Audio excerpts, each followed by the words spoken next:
This is the Lone Crater YouTube. We hope this video helps.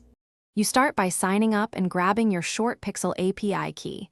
This is the single credential that lets your site compress images. Once done, install the Shortpixel plugin from WordPress plugins, add new and activate it right away.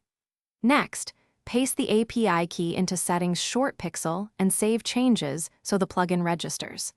This immediate activation avoids delays. It also lets you run a small test optimization on one image to confirm the connection before proceeding. Now configure how Shortpixel optimizes images. Pick lossy for max reduction, glossy for balance, or lossless when fidelity matters.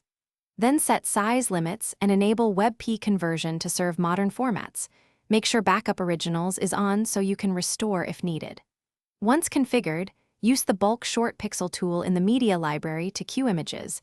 Exclude folders you don't want altered. This measured setup ensures quality control and lets you test settings on a representative batch first. Finish by running bulk optimize and watch progress along with your API quota. Shortpixel reports successes and failures so you can act quickly.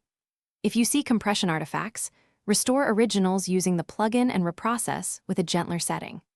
If images fail to process, check file permissions on WP content/uploads, verify your API key and quota, and temporarily deactivate other image plugins to rule out conflicts. One key troubleshooting tip: clear any caching layers after fixes so visitors see the updated images. Thanks for watching. Consider subscribing if we helped you.